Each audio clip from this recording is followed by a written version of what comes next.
Hello friends, मैं हूं advocate Nitish Banka. आप है मेरे YouTube channel let's speak legal में। आज मैं आपके सामने एक बहुत ही बेहतरीन वीडियो प्रस्तुत करने जा रहा हूं। आज मैं आपके सामने बात करने जा रहा हूं प्री नप्चुअल एग्रीमेंट्स के बारे में। देखिए, शादियों का सीजन आ चुका है और आप भी शायद अपनी शादी की प्लानिंग कर रहे होंगे या करने वाले होंगे। शुरू हो गया है ये सीजन। तो देखिए, ये जो लीगल राय है आपके लिए बहुत ज़्यादा ज़रूरी है, क्योंकि मैं इतने सालों से केसेस देख रहा हूँ, मैट्रिमोनियल के केसेस देख रहा हूँ, जिसमें मैंने ये देखा है कि वाइफ साइड कुछ भी एलिगेशन हस्बैंड साइड पे फाइल करके फॉल्सली जो है हस्बैंड साइड को इम्प्लीकेट कर देती है। अब ऐसे फॉल्स केसेस से बचने के लिए या फिर अच्छी खासी मेंटेनेंस से बचने के लिए हम जो है सहारा लेते हैं प्री नप्चुअल एग्रीमेंट का। पहले तो देख लेते हैं कि प्री नप्चुअल एग्रीमेंट इंडिया में वैलिड है भी या नहीं है। वैलिडिटी पे एक बार चेक कर लेते हैं।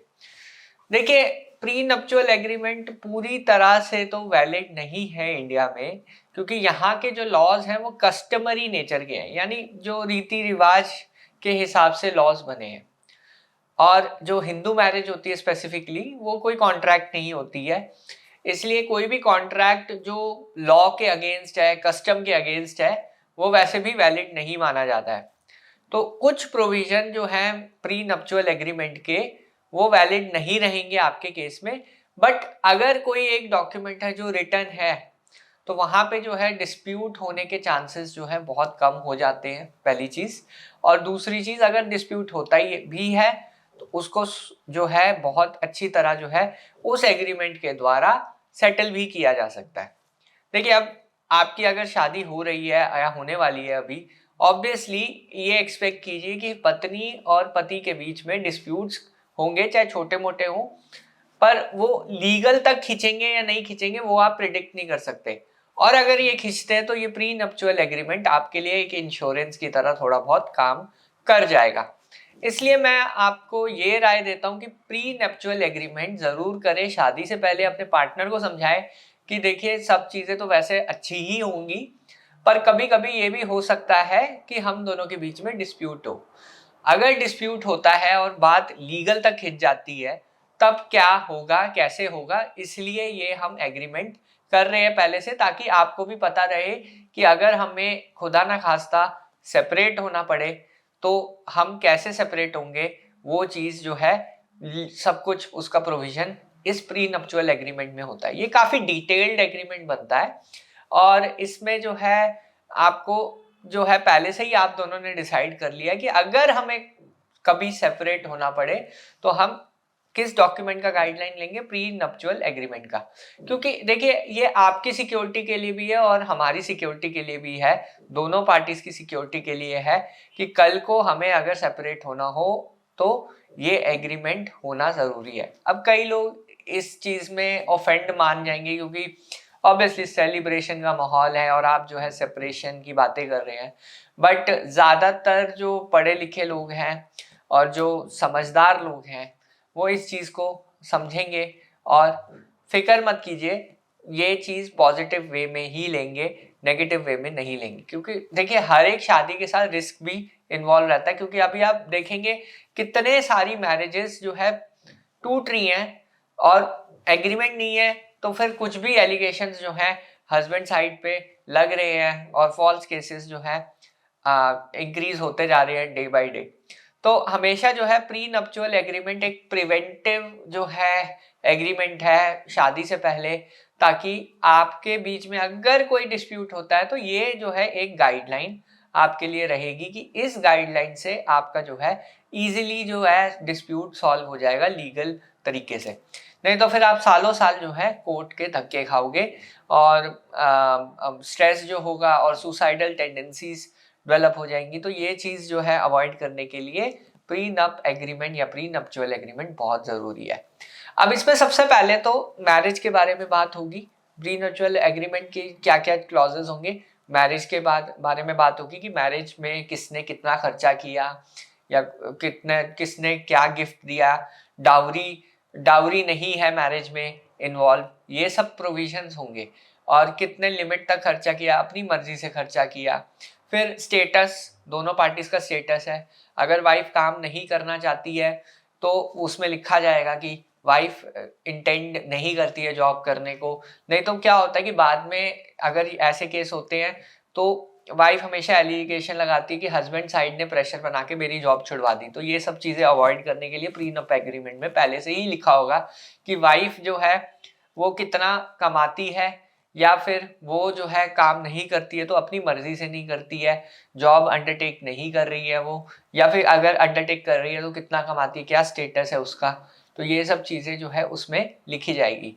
बच्चे होने के बाद क्या वाइफ वर्क करेगी या नहीं करेगी, वो भी एक इम्पॉर्टेंट एस्पेक्ट है। और हस्बैंड का भी स्टेटस, स्टेट, वो सब लिखी जाएगी।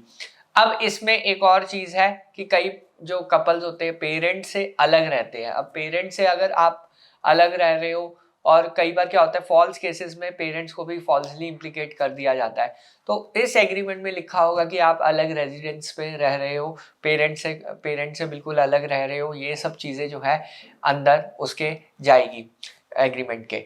फिर किस हिसाब से अगर सेपरेशन होता है तो कितनी मेंटेनेंस हस्बैंड देगा वाइफ को, अगर बच्चा होता है तब कितनी मेंटेनेंस होगी, बिना बच्चे की तब कितनी मेंटेनेंस होगी, दोनों सिनेरियोज को कवर किया जाएगा। अगर चाइल्ड होता है तो उसकी कस्टडी किसके पास रहेंगी, एक चाइल्ड है तो कितनी कस्टडी रहेगी, दो है तो तब किसके पास एक की कस्टडी रहेगी या दूसरे की कस्टडी रहेगी, या चाइल्ड नहीं है तो फिर कस्टडी का क्लॉज जो है वैलिड ही नहीं है। बट चाइल्ड है तो वो कस्टडी और विजिटेशन किसके पास रहेगा, वो भी चीजें जो है इस एग्रीमेंट में लिखी जाएंगी। फिर अगर हस्बैंड की कोई प्रॉपर्टी है या वो प्रॉपर्टी खरीदता है तब उसका अगर बंटवारा होगा या सेपरेशन के टाइम पे पार्टीशन पे कितना शेयर वाइफ को जाएगा या बच्चों को जाएगा और कितना हस्बैंड के पास रहेगा, वो सब प्रोविजन भी जो है लिखा जाएगा इसमें। और ऑब्वियसली सेपरेशन कैसे ली जाएगी, म्यूचुअल कंसेंट डाइवोर्स से ली जाएगी। तो वो प्रोविजन भी जो है कॉपरेशन का प्रोविजन की वाइफ और हस्बैंड दोनों कॉपरेट करेंगे, ये सब प्रोविजन्स भी लिखे जाएंगे। यानी जितने भी परम्यूटेशन कॉम्बिनेशन लगा लीजिए, कितने भी जो है इम्पोर्टेंट चीज इसमें ये है कि कितने भी जो आपके केसेस हैं वो कवर होते हैं इस प्री नप्चुअल एग्रीमेंट में। और कोई भी मतलब इस एग्रीमेंट के बाद वाइफ साइड नहीं सोचेगी कि फॉल्स एलिगेशंस हस्बैंड साइड पे लगाए जाए कि डाउरी डिमांड का या फिर हैरेसमेंट का या जॉब छुड़वा दी या मेरे बच्चों को छीन लिया, ऐसे कोई एलिगेशंस कुछ भी जो है सब मिनिमल हो जाएंगे। तो pre nuptial agreement foreign countries में तो काफी प्रेवलेंट है, इंडिया में अभी नहीं है। बट अगर आप शादी प्लान कर रहे हैं तो प्री नप्चुअल एग्रीमेंट का जो है जरूर सोचिए इसके बारे में। और अगर आप जो है सोचते हैं इसके बारे में और करते हैं ये एग्रीमेंट, तो कैसे करना है, दोनों पार्टीज के साइन होंगे, विटनेसेस दो होंगे, एक वाइफ साइड से विटनेस होगा, एक आपकी साइड से विटनेस आ जाएगा, और उसको नोटरी करा के स्टैम्प पेपर से आप दो सेट्स करवा सकते हैं, एक वाइफ साइड के पास रहेगा, एक हस्बैंड की साइड के पास रहेगा। उसके बाद आप जो है अपनी मैरिज कीजिए। बेटर ये रहता है कि pre nuptial agreement obviously marriage से पहले करिए, मैरिज के बाद भी आप कर सकते हैं, ऐसा कोई दिक्कत नहीं है। जब आपकी मैरिज रजिस्टर हो रही हो तो तब भी मैंने देखा है कि कई लोग कर लेते हैं उस टाइम पे भी। बेटर ये है कि मैरिज से पहले कीजिए ताकि कोई भी डिस्प्यूट हो मैरिज से रिलेटेड वो इस एग्रीमेंट के थ्रू, प्रॉपर गाइडलाइंस के थ्रू अच्छी तरह सेटल हो जाए। तो वाइफ साइड को ये पता रहेगा कि अगर वो सेपरेशन चाहती है उसे क्या मिलेगा, उसको क्या सिक्योरिटी है, वो अपने हिसाब से उसने चूज की है वो सिक्योरिटी। और हस्बैंड साइड को भी ये पता रहेगा कि कितना उसे देना पड़ेगा वाइफ साइड को मेंटेनेंस या एलिमनी, या फिर जो कस्टडी है बच्चों की वो किसके पास रहेगी। ये सब चीजें जो है ऑलरेडी डिसाइडेड अगर हो जाती हैं तो आपका जो अगर सेपरेशन कभी भी होता है वो बहुत इजीली हो। वैसे तो हम नहीं चाहेंगे कि आपका सेपरेशन हो, बट इन केस अगर ऐसी सिचुएशन आ जाती है तो आपके पास जो है क्लियर कट स्ट्रैटेजी होगी सेपरेशन की। तो मैरिज से पहले सेपरेशन के बारे में सोचना थोड़ा सा अजीब है, पर आप जो है एक आपकी सेफ्टी के लिए, आपकी फैमिली की सेफ्टी के लिए अगर आप ये चीज़ कर लेते हैं, क्योंकि दो इंडिविजुअल्स अलग अलग बैकग्राउंड से जब शादी करके आते हैं, डिस्प्यूट होना तो लाजमी है, होंगे डिस्प्यूट, झगड़े होंगे, सब कुछ होगा। बट वो लीगल तक खींचेंगे या नहीं खींचेंगे वो बात अलग हो गई। अगर खींचते हैं तो ये चीज़ आपके पास सेफ रहेगी। फिर एक और प्रोविजन है मेंटेनेंस का प्रोविजन। मेंटेनेंस लॉ कोर्ट्स के हिसाब से होता है, वो स्टैंडर्ड ऑफ लिविंग के हिसाब से आपका मेंटेनेंस के क्लॉजेस होते हैं। तो कई बार prenuptial agreement maintenance cases में वैलिड नहीं रहेगा। कोर्ट अपने आप स्टैंडर्ड ऑफ लिविंग के हिसाब से मेंटेनेंस फिक्स करता है। एक ये प्रॉब्लम है प्री नप एग्रीमेंट में।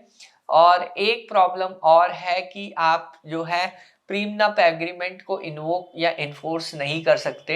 ये एक तरीके से गाइडलाइंस की तरह काम करेगा, कोई लीगली आप इसे इन्फोर्स नहीं कर सकते, क्योंकि आप अपनी मैरिज जो है इसके बेसिस पे खत्म नहीं कर सकते, क्योंकि म्यूचुअल कंसेंट में दोनों पार्टनर्स की कंसेंट जरूरी है और दोनों पार्टनर्स को प्रीनप को फॉलो करना है, तभी जो है आपका डिवोर्स हो जाएगा।